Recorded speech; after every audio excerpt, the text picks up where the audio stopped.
I read this script once and there was a line in it that said, if I don't have my memories, did I ever exist?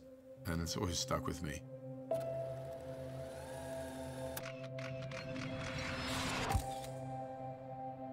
Our memories are supposed to last forever. They're what shapes us and makes us who we are. Oh. Good shot, son. Good shot. The idea that I won't be able to remember the life I've experienced, or my wife, my kids. This is probably my biggest fear. And recently, I had some news that made me think a lot more about all of this. When I first started exploring how to live better for longer, I was sent for a whole list of tests by longevity expert, Dr. Peter Attia. Yeah. How you doing today? Doing good. So we did sort of the $1 million workup on you. We've got every blood test one can get, and I've looked at every gene in your body 6 ways to Sunday. And overall, your labs look fantastic. And I think looking at you from the outside, it's clear how much you take care of yourself. But we did find a couple of things that are a cause for concern. Right.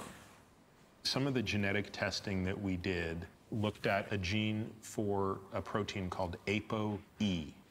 You have a very rare combination, which is you have 2 copies of ApoE4, a set from your mom and a set from your dad. And what does that mean exactly? That means you have an increased risk of Alzheimer's disease. How much higher? Probably somewhere between 8 and 10 times higher than that of someone in the general population. Yeah, right, okay. You know, you're, I don't know, you're constantly thinking you're gonna live forever, especially as a young individual, and then to all of a sudden be told, oh, this may be the thing that might take you out, was like, whoa. Kind of floored me for a minute. You know, it's hard to imagine, but it's my belief that if we take every step possible, we can reduce your risk to that of anyone else. Sure. In fact, I don't think you'll believe me when I say this, but I think you will in time. You having this gene is probably a blessing. Because the motivation that'll get me to... Yeah, this is going to motivate you to take steps today that most people your age would never think about until they're in their 50s or 60s. Sure. I've spent most of my life paying very detailed attention to my health and wellness, and looking at how I can be, you know, stronger and healthier and so on. But I've never really focused on the health of my brain. This news changes things.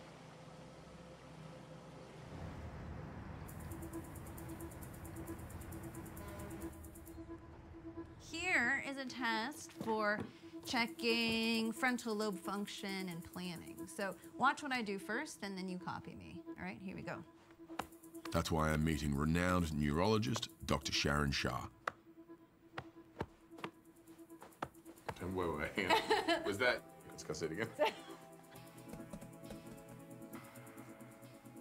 I think, like everyone, I'm gonna maintain my memory for as long as possible and not be, you know, in the corner, unable to sort of operate, you know. Yeah, I mean, obviously you're really healthy, but after the age of 30 is when our brain starts to degenerate. Our peak is in our youth or in our 20s. So we have to enhance and maintain as much as possible. You can't say, okay, at 60, I'm now gonna focus on my brain, because Alzheimer's disease and other types of things develop 15 to 20 years before we even have memory symptoms. I eat pretty well, I exercise a lot. What else can I do that is gonna help improve my brain health? Just like you have to take time to work out your body, you have to take time to work out your brain. Novel challenges can stimulate neuronal connections to spread what we call neuroplasticity, and that can really enhance cognitive function. So let's give you something novel. Let's give you something where you can really challenge your brain.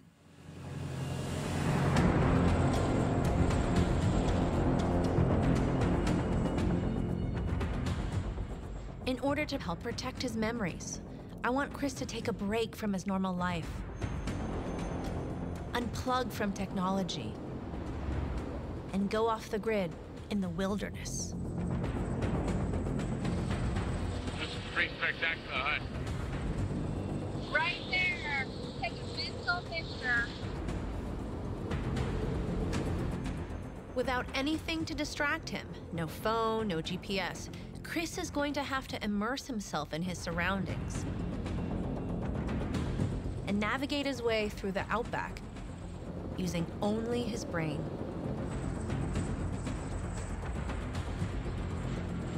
Man, it's so easy to get lost out here. So I'm glad you're here because I have no clue. We've already talked. And because social contact is so important for cognitive function, his friend the artist, Otis Hope Carey, is going with him. That looks like a really good campsite at the bottom of that waterfall back there. That's a good point to remember. That's where we're going to end our trek. Right there. Yeah. How are we going to get up there? Think of this challenge as a boot camp for the brain, a way for Chris to kickstart a lifelong routine to keep his brain healthy.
I welcome you.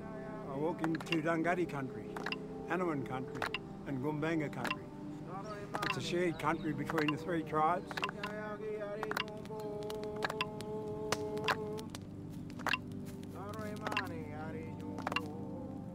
This is my buddy Otis's ancestral homeland. For years, we've dreamed about going on a trip to explore it. So when Sharon suggested an adventure in the wilderness, I knew this would be the perfect location. What makes this place particularly appropriate for our journey is that in this part of the world, landscape and memory are intertwined. Body, mind, spirit. My name's Otis Hope Carey. I'm from the Gumbanga Nation and also the Bundjalung Nation. Indigenous people have been in Australia for 60,000 plus years, so we've got a very long connection to Mother Earth. In First Nations culture, we believe there's memory in the rocks, in the water, in the wind, in the sky. So if we sit and listen, we can hear our ancestors talking to us.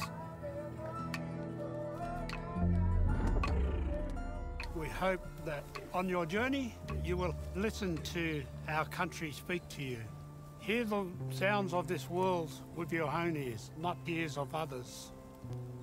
See this world with your own eyes, and not eyes of others.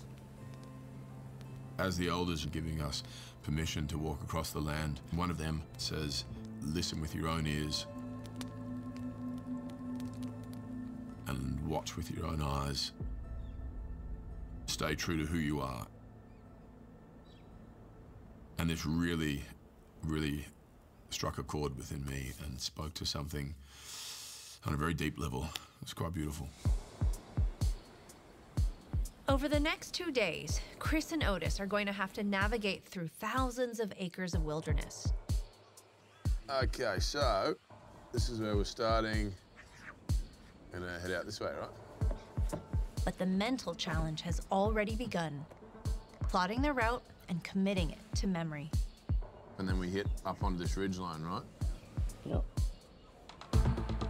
First, they'll head north over a mix of open country and forest. From top of the waterfall, we come up here, we hit this creek, and then which way are we going from here? We change direction when we get to this little river. We've got to then go downstream. They've got to find a river featuring a series of waterfalls, which will lead them to a place that might make a good campsite for the night. So our day 2 trek, from our camp, we're going to head due north. You got a photo there, yeah? Is there a track through there, or are we gonna have to? No, we're going to make our own tracks. Finally, they'll have a steep climb towards their destination, Wright's Lookout. Okay, so the route. So forest, ridgeline, waterfall, forest, ridgeline, waterfall. After the waterfall, climb up to open country. And I'm gonna get us lost, for sure. Good, well, I'm glad you're there. But before Chris and Otis set off, there's just one more thing. Hand me your phones. Oh, there you go. Thank you. Thank you. Is that all? That's it, that's all. That's all of them. There's one more. This one. So who's gonna find this harder? Probably Otis. This uses his phone a lot, so he's gonna have a real tough time, aren't you, mate? Good luck.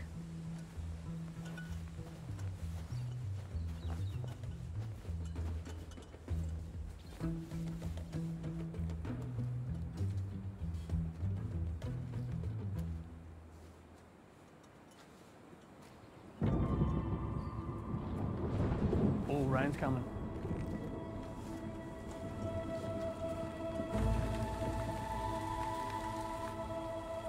Do you think we're heading in the right direction? Just keep walking. It's the best thing to do when you're lost, right? A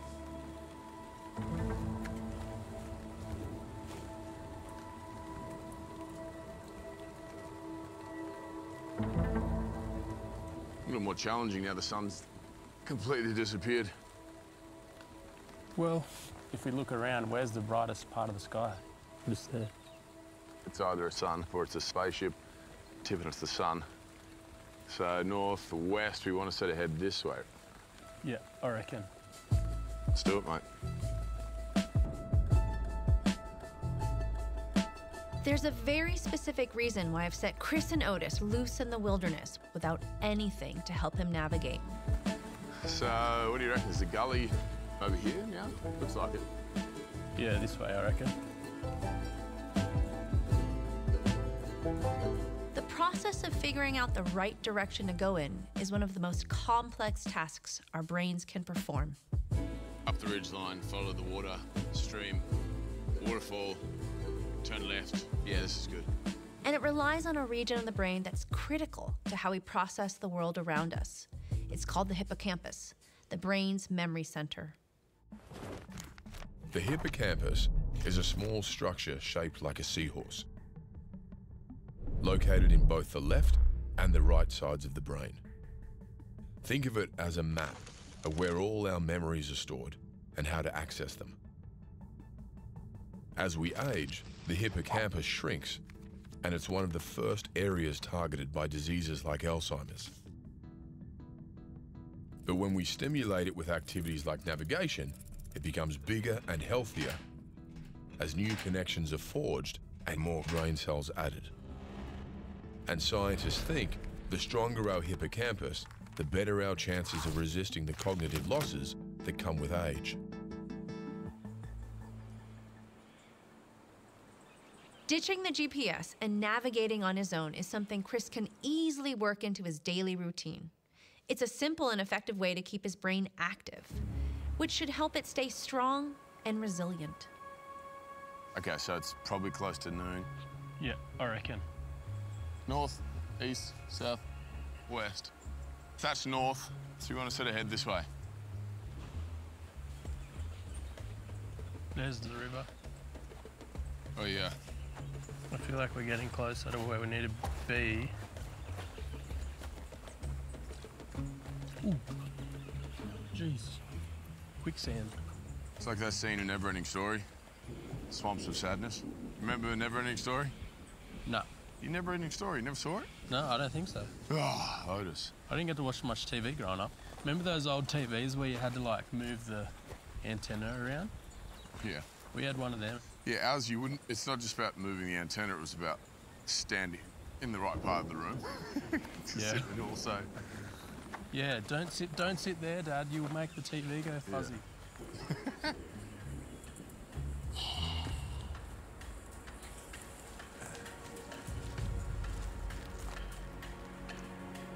There's something very nostalgic for me about being in nature.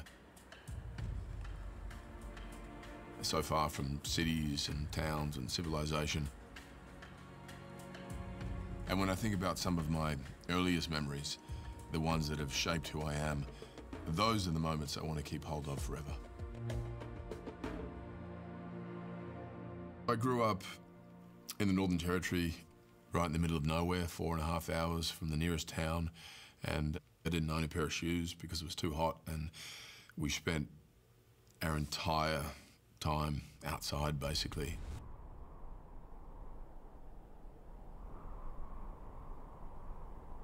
My earliest memory.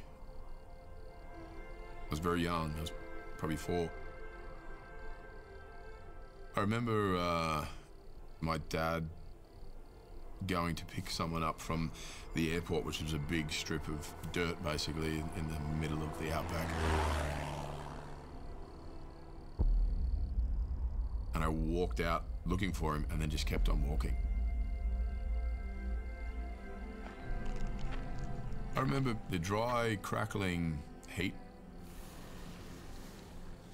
the red dust that just gets into everything, your skin, your hair, your clothes, and the feeling of my feet just feeling like they were on fire. I was in tears. I didn't know where my dad was,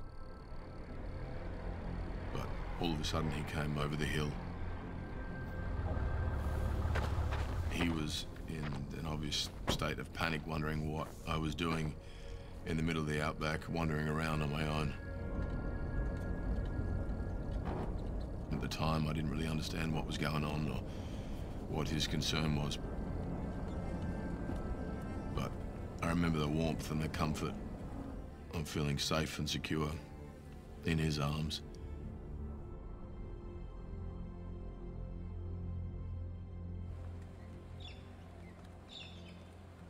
Straight up? Yeah. This is like the Stairmaster 2000.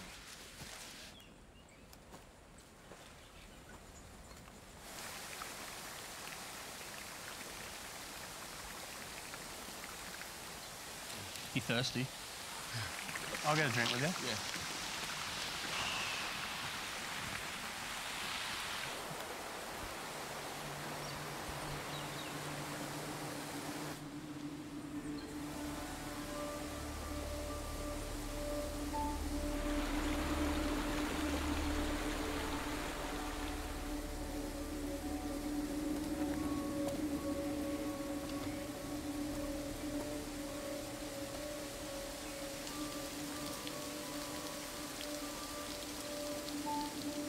So beautiful.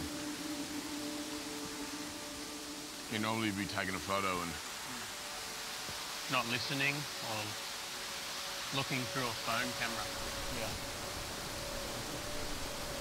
It's amazing being here and not distracted. Just how all your senses are heightened. All the smells, everything you touch, the sound.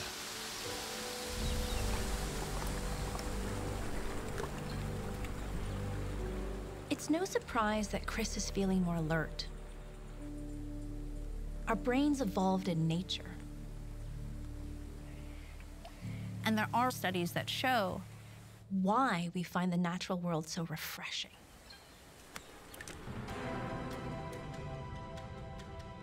Research suggests that when we're in urban settings, all the man-made visual patterns intrusive noises, and distractions take a lot of mental energy for key parts of the brain to process. Which means that memory, problem solving, and concentration all take a hit.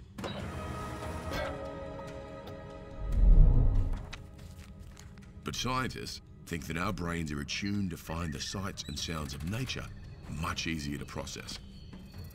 Instead of being overloaded, our cognitive abilities are restored to full strength.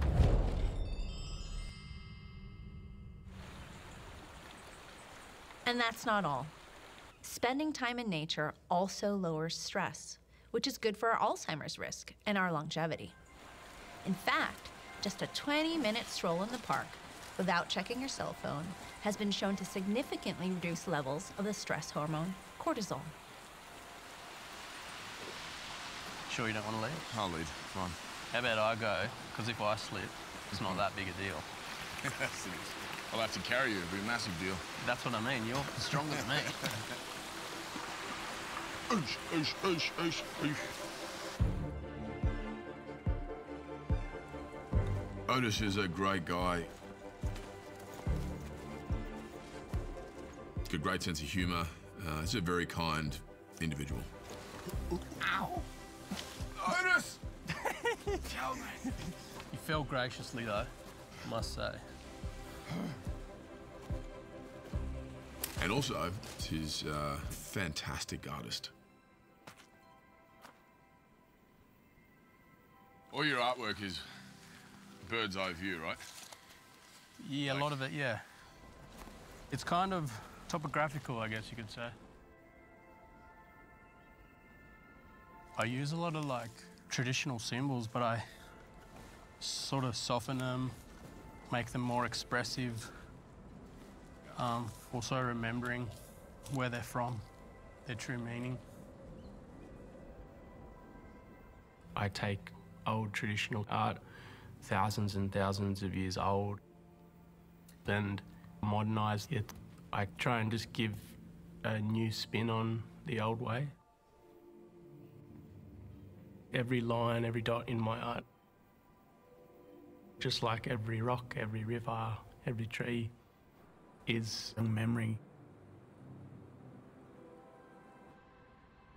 I think Chris, growing up where he grew up, there's a massive Indigenous community, so he understands my paintings. And I think that's really big reason why we probably get along so well. You should have brought a canoe. Bodyboard would have been better.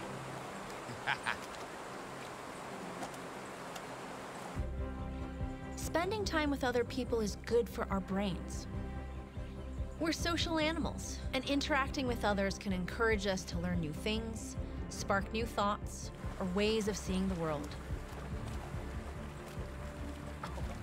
But when we're isolated, our risk of developing dementia is about 50% higher.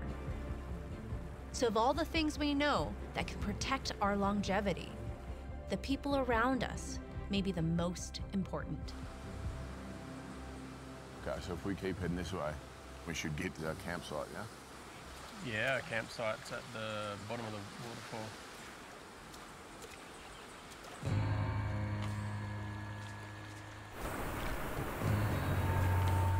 So we're at the top of the waterfall, and Otis is pointing out where we could camp.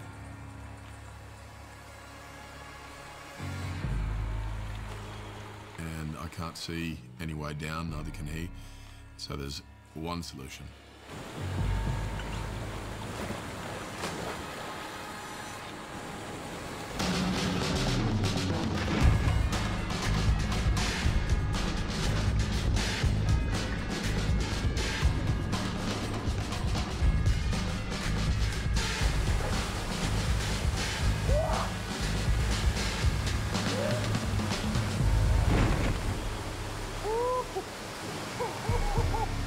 Oh boy!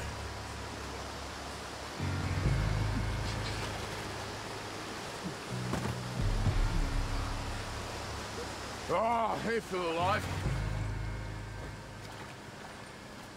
Well, that has definitely cleared my head. And it makes me think, I hope I'll still be dive bombing when I'm an old guy. Since my test results, I've been thinking a lot about growing older and what my life might look like then. Perhaps the news I have a high risk of Alzheimer's shouldn't have come as a total surprise. My grandfather, yeah, he has Alzheimer's. And, his memory's deteriorating and has been for the last couple of years. It's tricky because when he is lucid, then he gets very worried because he realizes who people are and where is he, you know, so it's daunting and scary.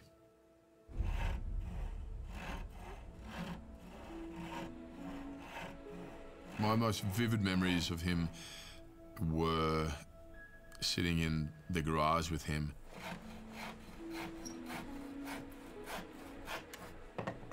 and him helping us build things out of timber.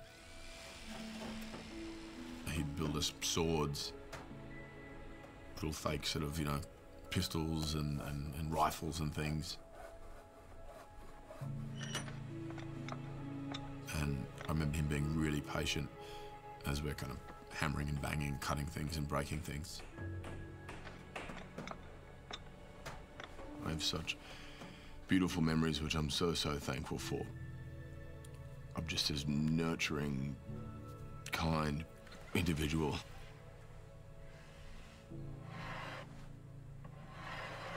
He's a beautiful man.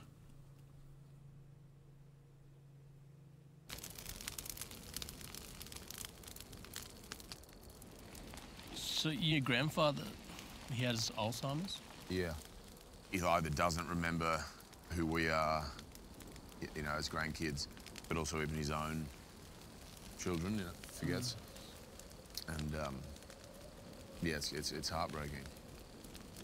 Does that worry you at all, that you might end up in his situation? Like most things that scare you, they either shut you down or they motivate you to overcome them or do whatever you can to, you know, to beat those odds, I guess. That's what this is about, isn't it? About doing as many preventative things to ensure brain health. There's a positive energy to it all, as opposed to like, how many emails I got to reply to, or, you know, what review are they going to give me on my film, and am I ever going to work again?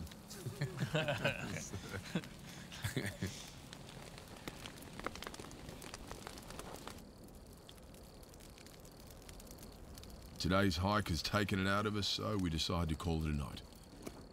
But no matter how tired I am, winding down is often a struggle.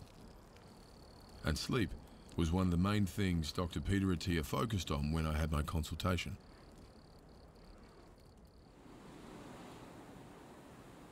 So, Chris, tell me about your sleep. Would you consider yourself a good sleeper? No, not a very good sleeper. I wake up a lot through the night. I remember even from a very young age, you know, my mum talks about it now. There's something about the nighttime and sleeping would amplify any sort of concerns, or so I felt guilty about something. I felt like I did something wrong or something I was concerned about. And I still, you know, was definitely there. So much of what you describe as your limitations in sleep seem to stem from what we call the monkey mind, which we all have, the sort of neuroses, the rumination of thought. Mm-hmm. Sleep is not a passive activity. It's not about being unconscious. It's actually an active time during which the brain is healing. And in your case, Chris, because of your increased risk, we really want to take sleep seriously. We know that even a single night of missed sleep leads to some of the accumulations of toxins in the brain that predispose people to Alzheimer's disease. So sleep has remarkable restorative powers in the short run, but it also carries with it a lot of protection against chronic disease. It works like this. While we sleep, the junk that builds up during the day is washed away by a kind of trash disposal service called the glymphatic system. But as we age, and especially when we don't sleep properly, this cleanup operation gets sloppy. harmful waste starts to build up faster than it can be cleared away, jamming up the works, causing inflammation and potentially leading to Alzheimer's.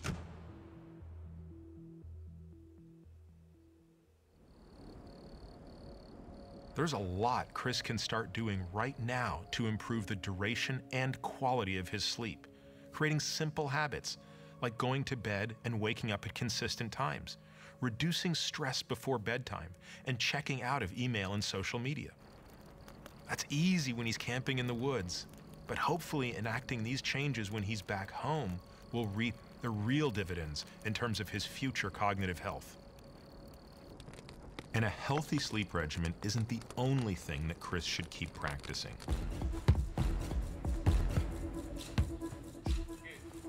In fact, many of the habits he's already adopted can help to prevent brain disease in later life.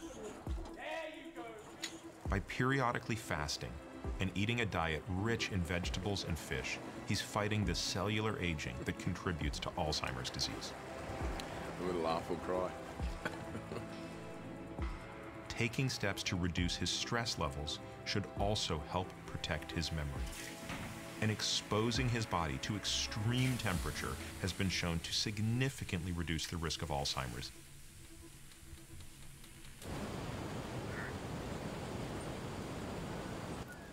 How'd you sleep last night? It was pretty wet. Beautiful with the waterfall in the background. Waterfall sung me to sleep. Yeah. So it's day 2, and after a good night's sleep, I feel refreshed.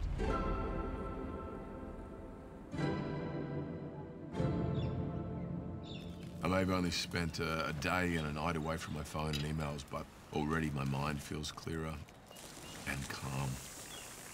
And I'm excited for what's to come. Do you know which direction we're going to walk today? Continuing northwest. Have we got any sun yet? I reckon the sun will come out a bit later. We're going to get to Wright's Lookout, hopefully, in time for the corroboree. So where we're heading, Wright's Lookout, is a very special meeting place for the Indigenous people in this area, where in the past, different nations would gather. What is a corroboree exactly? What are we expecting to happen? Well, 3 nations are going to be meeting, and we're going to have a dance, and it's about sharing wisdom and just appreciating country together. Yeah. It's about feeling connected to something outside yourself. For sure, 100%. There hasn't been a corroboree up here for over 100 years, so it's going to be really special, and it's going to be super powerful and spiritually recharging. It's starting to get steeper. Got your rock climbing gear? Oh, we'll give it a go. This second day of the hike holds a different kind of challenge for Chris. To get to Wright's Lookout, he and Otis have to climb up the side of a mountain.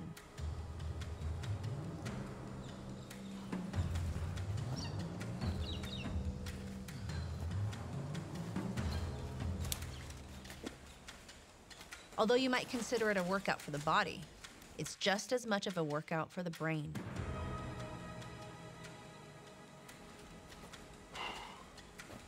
You look like a bit of a mountain goat, man. Yeah. All that gym work, you'd be able to carry me up there. When we exercise, our body produces a chemical that acts like a fertilizer for the brain. It encourages neurons to grow and stay healthy. Getting closer. We're getting there.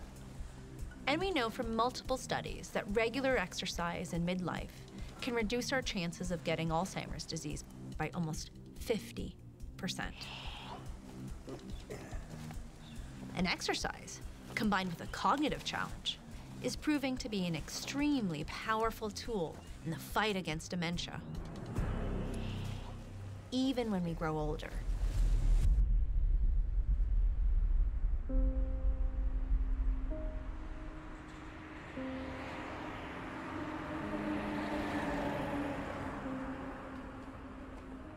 Meine Mutti ist vor 5 Jahren verstorben und war es leider so, dass da eine beginnende Demenz zu erkennen war. Aber so ganz hinten im Hinterstübchen weiß man, oh Gott, es wird bald kommen oder vielleicht kommen.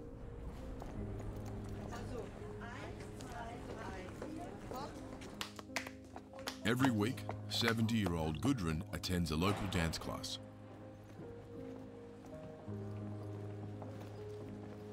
Man spürt mal, wenn man morgens aufsteht, dass es nicht mehr so ist wie vor 30 Jahren. Aber ansonsten denke ich, bin ich noch ganz gut drauf.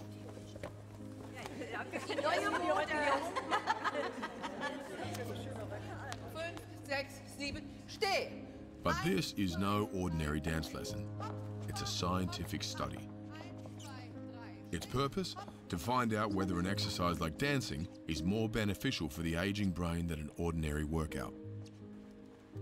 Dancing is learning complicated movements. It's not like sitting on a bike where you do repetitive movements. So we think that our dancing is a better way to improve brain function because it involves this combination of cognitive and physical challenge.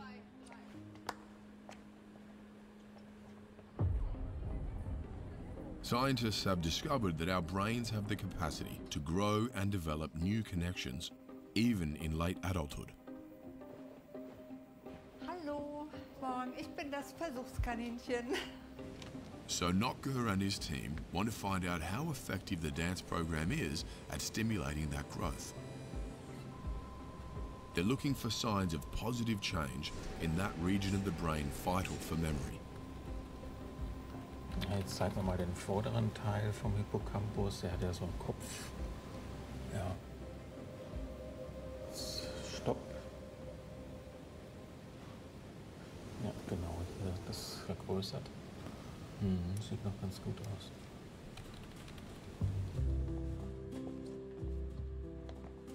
This was such a big relief because our results show that dancing has an amazing potential in improving brain function and structure.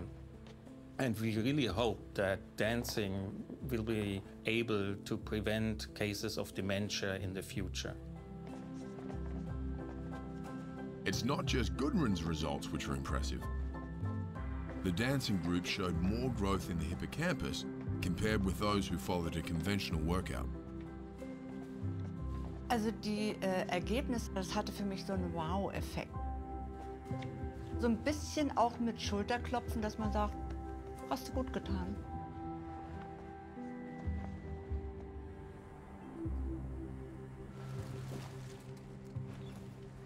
We've been climbing for a few hours, and finally, Wright's lookout feels within touching distance. Straight up here? Yeah.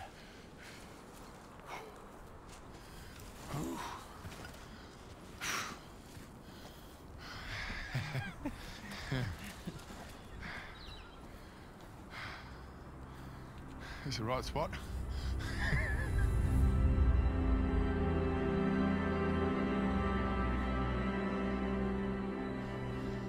Well done, mate.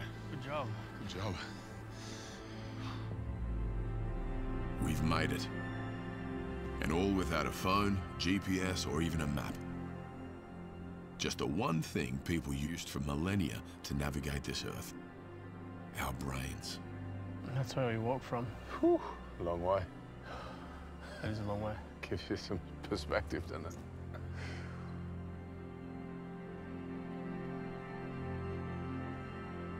As I look out at how far Otis and I have come, the beauty of this landscape, I think about what the elder said to us before we set off.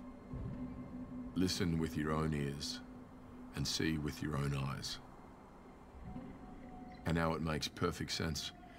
If we block out the noise and truly tune into the natural world, we'll live better. It's been a long 2 days, but we've made it here for the corroboree, the gathering.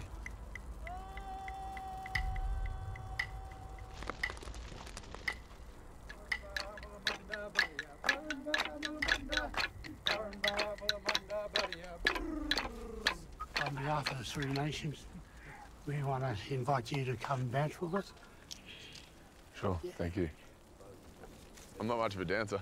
You know, I really thought I was going to be just observing. And now I feel really nervous.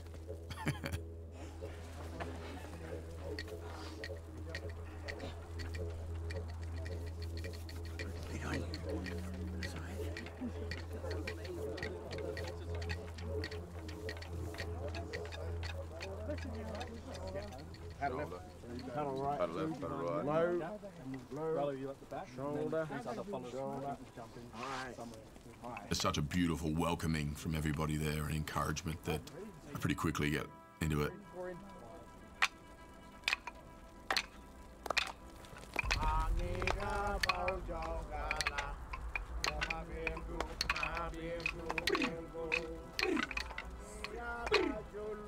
And I look over at Otis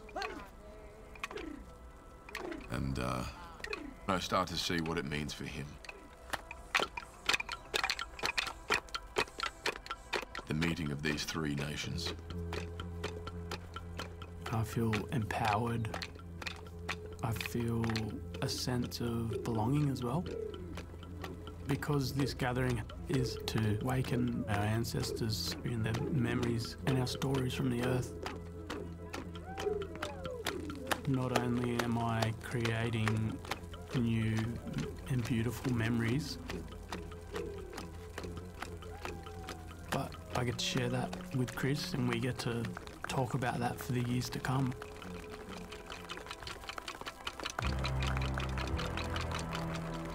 I started this journey concerned that I might lose my memories when I'm older. But I've realized just how much of this is in my own hands. The prescription is simple. Eat and sleep well. Challenge my mind and body with new experiences and immerse myself in nature, away from the distractions and stress of modern life. And crucially, share all of this with the people I love. None of these simple acts are bitter medicine. They're things I love to do anyway. Things I want to do more often. And hopefully I'll not only live a happier, more rewarding life, bringing joy to my family and my friends, just as my grandpa did, but together we'll forge precious new memories that will live with me for the rest of my life.